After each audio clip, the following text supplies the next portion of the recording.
Welcome to Expert Opinion, the branding business forum where leaders share their views, insights, and experiences from the world of B2B branding. And now, here's your host. Welcome to Expert Opinion. I'm Ryan Rieches, and today's show takes a look into how customer service can become your company's greatest competitive advantage. Today's guest is John DiJulius, international consultant, best-selling author of 3 customer service books.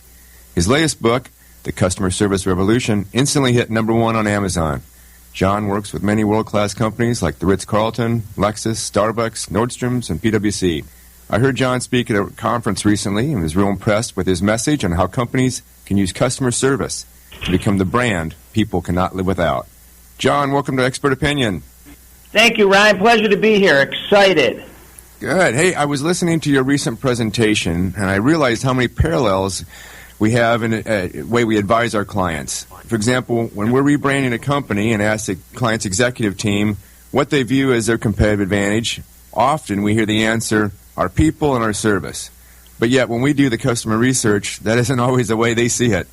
You cited research that said that I believe 80% of companies believe they deliver world-class service, but only 8% of the customers feel that way. Why such a disparity?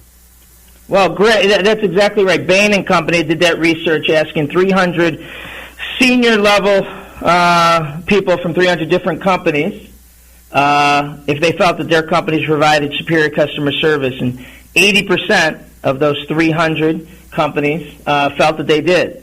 What they didn't know is 3,000 of their customers were being surveyed, and only 8% of them did. So it's shocking, it's alarming, and there's many reasons why, but the biggest reason is that in almost every business we work with, the service provider who's interacting with the customer is not the customer.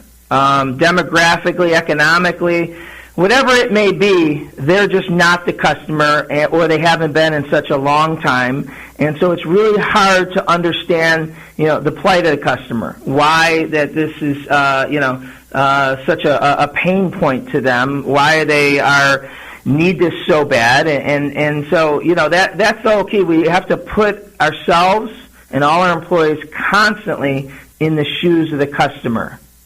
Well, and that's not easy to always do, right? Because a culture is already established in companies. Unless they have that culture, it needs to, change, and it needs to start at the top, I imagine, right? So, yeah. How do you go about doing that if you're a leader?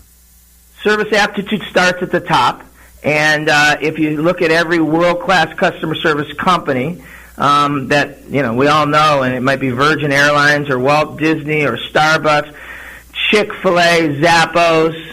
Amazon, you can never find an article or watch a video where Tony Hsieh, Howard Schultz, Dan Cathy, Walt Disney, Jeff Bezos doesn't bring it back to how it affects the customer experience. They're obsessed with the customer experience. And so, the first thing we need is executive sponsorship. And executive sponsorship, it doesn't mean writing a check and, having a presentation, when they don't like comp sales or satisfaction scores. It means that, it never goes away. There's no ribbon-cutting ceremony to be in world class. You never arrive. You just got to be better than you were last year, and, it has to be something that every decision is made based on how it will impact the customer experience. So what you're saying is never concludes. You never reach a journey that where you finally say we've made it. It's a constant journey of improvement and attention to the customer, right? Absolutely. I mean, Ryan, when's the last time you worked out? This morning. Right. So are you done? No. I mean, are you good for a year? No. Right, it is exactly that. You'll have attrition, and it's something you have to constantly be working on. And the biggest trend in corporate America is the fastest growing C-suite position is the CXO, Chief Experience Officer, or the Chief Customer Officer, the CCO, because businesses are finally realizing that the big pieces of any business, right, large or small, is sales, marketing, operations, IT, and, accounting, and your customer experience.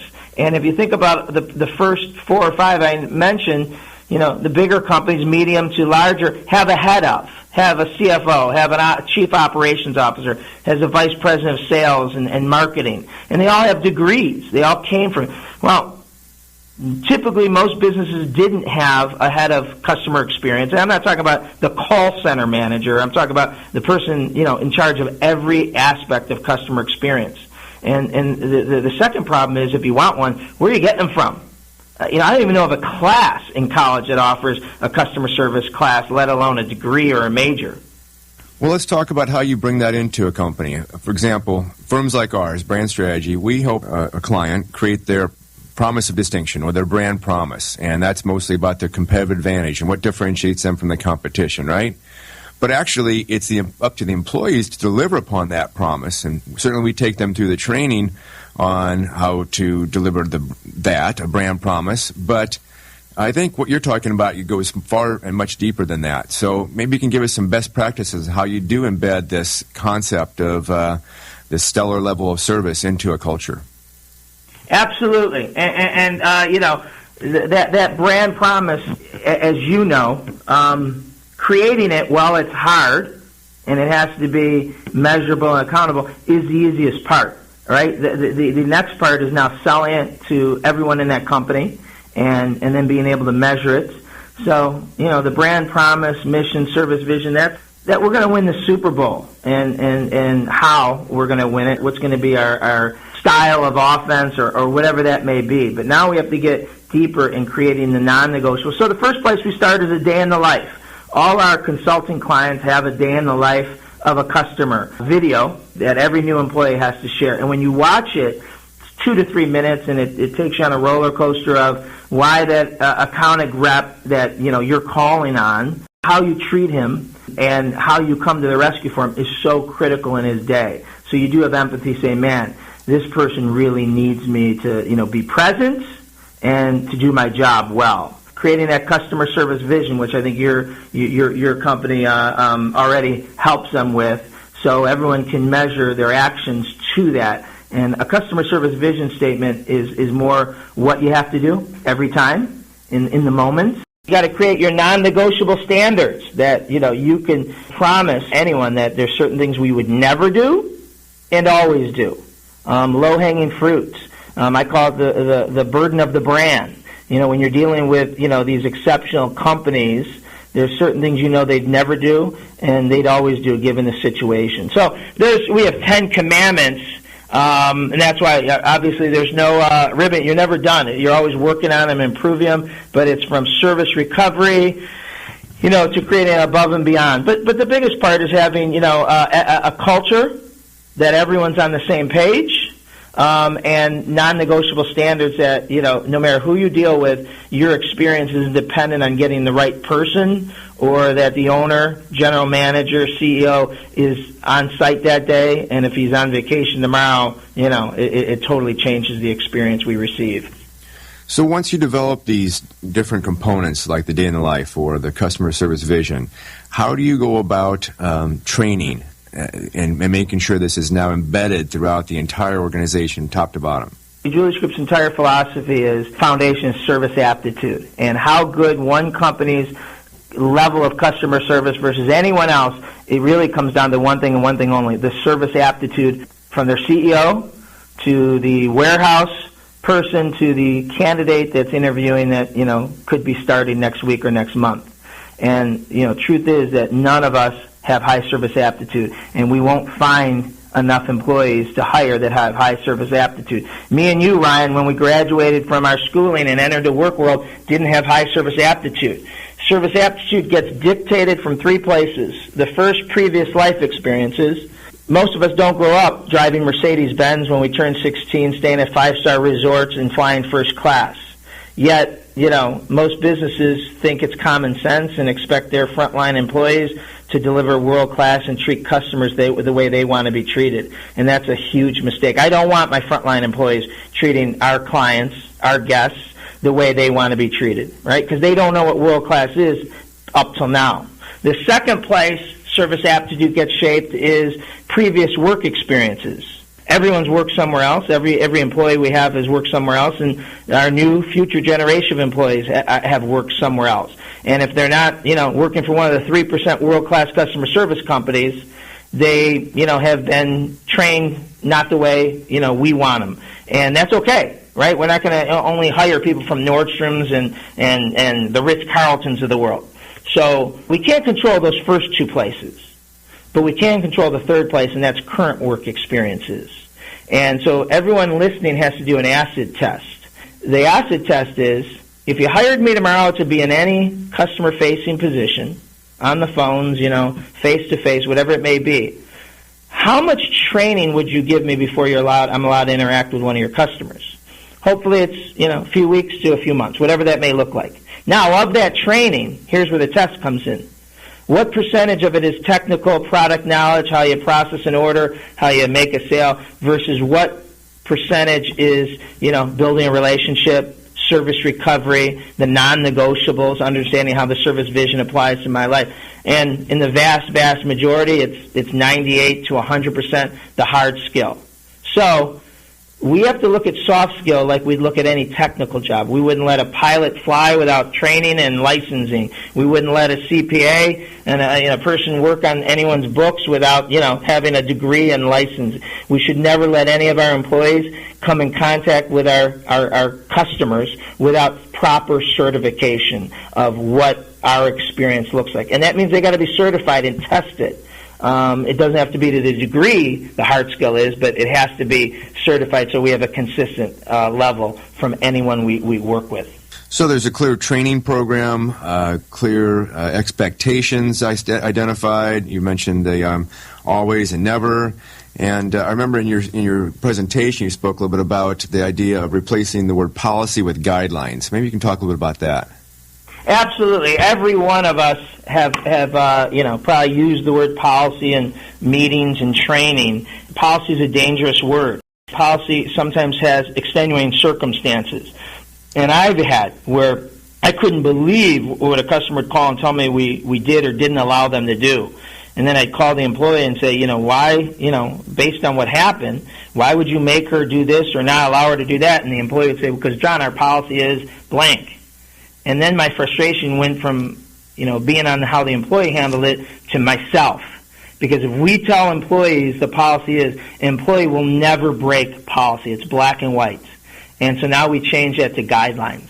And I want my employees to use their best judgment. And no customer wants to hear the word policy. If you think about, you telling me, John, we can or cannot do that because of our policy, that is the most unpersonalized thing you could say to me, and we all want to provide personalized service. And I think I'm a special customer to you. So it doesn't mean everything's a yes, but it means that, I just don't want to hear the word policy. Policy was something you made up in a meeting room to protect you from the masses, and I'm not the masses. I'm one of your best customers. So I think. So policy is a very dangerous word. Guideline works a lot better. And I'm okay with an employee. I want my employees to be naive instead of paranoid. And I always say that they'll never get in trouble for something they do. They can only get in trouble for something they don't do. Good concept. Well, tell me a little bit about the customer service vision statement, or, kind of a credo, I guess, is what you're talking about. Can you describe that a little bit more for us? Yeah, and Ryan, I'd love your feedback because I do believe on the scale of missions and purposes and all that, you're more of an expert than me. Don't get involved in the mission and purpose. That's, we're only the customer service. But how I look at the mission is who we want to be. Right, and so, I work with a bank that says they want to be the most well-respected financial institution, number one place to work, blah, blah, blah. Great. That's who we want to be, and that's, what we're going to build our company around, the core values, all that. But a mission statement is big, it's aspirational, but it's not something that helps me, the teller, right, that's working at that bank or the loan officer, how to interact. So to me, the mission statement is the who we want to be. The purpose is why we want to be. We want to change the world and make life better for the industry and blah, blah, blah. And then the customer service vision statement is where we get involved. And that is the micro of what Ryan, my frontline employee, my account executive, my teller, whatever, what he is responsible for doing every time. So it has to be 4 things. It has to be realistic, but the 4 things has to be measurable, right? Actionable, observable, and trainable. I can watch Ryan interact with a client, guest, customer, whatever we may call them, in 30 seconds, 5 minutes, 45 minutes. Email, respond in an email, or handle a phone call and say yes or no. So it's about owning the moment. And then there's always 3 pillars that go with a customer service vision. So this customer service vision statement is what every employee has to do every time. So it's small. It's not aspiration. It's not huge. And then the 3 pillars is how they do it, how they own the moment, right? How they provide a unique, memorable, positive experience. And then the 3 pillars one of the pillars has to do with your expertise, that you're smart at what you do, and you'll give them the right, you're accurate, you're efficient, all that, professional. The second pillar has to do with how you treat me, right? I don't just want a brilliant, whatever. That's a doctor or a lawyer who is not about the relationship. So we want someone who treats me like a human being, knows who I am and, what's going on in my life and how that may apply to my life or my job. So the second part is kind of about hospitality. And then the third pillar is above and beyond component, that you look for the opportunity when it presents itself. I'm getting married this weekend. I'm picking my son up from graduation at college. Mother-in-law passed away, right? It's not going to happen to everyone, but when you come across a client having those situations, you can act on them, from sending the card to flowers to, just following up with a phone call. So we're not so transaction-focused and missing the stuff that could easily create emotional capital with our clientele. I'm sure all our listeners get been to a Starbucks. The next time they go into a Starbucks anywhere in the world, any country, any location, they're all wearing the green apron. Just ask one of the baristas to turn over the inside of their green apron, and on the top inside is their customer service vision statement. I won't tell you what it is. You can go find out. The reason why it's on the top inside is while a mission statement and a purpose statement are there for the company and to advertise on your website, which is great, the customer service vision statement is not for customers to find out. It's only to be advertised to the employees, to get them to do it, and if you're really doing it well, the customers say, hey, and the way they talk about their experience hopefully is very close to what the customer service vision statement is. So every Starbucks employee, we help them create their customer service vision statement. So there's an example for your listeners to see what one is. Yeah, our definition of purpose and vision is similar. Our purpose is why we exist, that emotional connection. The vision is what we aim to achieve, and the mission is how we're going to achieve it. So we help our clients develop those, and then I can see now where you can build upon that and take that destination and how we're going to accomplish it and bring it down into an individual company, an individual department, down to the individual themselves. So who is responsible for the training of all this? You mentioned this new executive, customer service executive. Yeah, the CXO or CCO, but I don't expect everyone to run out tomorrow and hire a CCO or a CXO. It's got to start somewhere, right? And smaller companies, every company, I don't care if a Fortune 500, 100, or a mom and pop, we need someone losing sleep at night over the customer. When you're small, it's probably the owner wearing multiple hats. As you get bigger, right, you probably can't, bigger meaning still small to medium, you probably can't justify a dedicated position to this, but it might be the HR or a chief marketing officer sharing this role that is constantly at the table with the senior leadership saying, hold on, that promotion, that laying off, acquiring, acquisition, how is that going to affect our customer experience? And then ideally, when you get to a size, it could be someone dedicated that you bring in. Again, it might be the HR person when we're smaller that's making sure that everyone's getting trained, certified, and audited on what our customer experience is, that they know the service vision, the pillars, the nevers and always. What we often hear out in the marketplace is why a company may not be able to grow is often they say price. We're too expensive. We're losing business on price. And yet, I remember you were speaking a lot about how to make price irrelevant through customer service. That rarely is it the price, actually, that doesn't allow the business to go through. But it rather is the perception about the company, right? Because perceptions matter. Perceptions about how you're going to be treated and how you're going to be served. Can you speak a little bit about that concept? Yeah, I mean, that's our thing. The DiJulius Group helps our clients make price irrelevant. Now, does that mean that you can double your prices tomorrow and not lose a customer? No, you probably can't even raise them 20% and not lose existing or potential customers. What making price irrelevant does mean is based on the experience that your company, your staff, your team consistently deliver, your customers have no idea what your competition charges. So, Ryan, me, you, and everyone listening, we're all price sensitive. Right? I don't care how much money you make. We're price sensitive. If you've been like me, you've made the mistake of driving 3 extra miles trying to save, 50 cents on something, not realizing I just lost in the exchange. But every single person listening as a consumer has 1 or 2 businesses. Might be their tailor, right? Dry cleaner, hair salon, handyman, whomever that we're so loyal to because of what they've done. That, whoever yours is, Ryan, and I asked you, and you tell me about him, you tell me all these stories. I said, well, great. How much does he charge per hour or per whatever they're doing for you? And chances you might not know, right? And you don't know how he or she stacks up to their competition because you don't care. That's just not. Now, there's other things you care about, right? But that's just not one of them. So that's where I want to live, right? I want to live, and I want my clients to live on where you're just bragging about my company, our services, and how they impacted you personally, depending on B2B, B2C, your business. And then when someone says, well, how much does that company charge you per month, per year? And you're like, I'd have to go ask, my accounts payable. I'd have to look at it. I really don't know. But whatever it is, it's well worth it. So, that's making price irrelevant, that you just give them so much value. And I have an oxymoron that I tell people is how I want my 2 companies to think, every employee, and the companies I consult with, their employees to think, is I actually do believe in price match guarantee.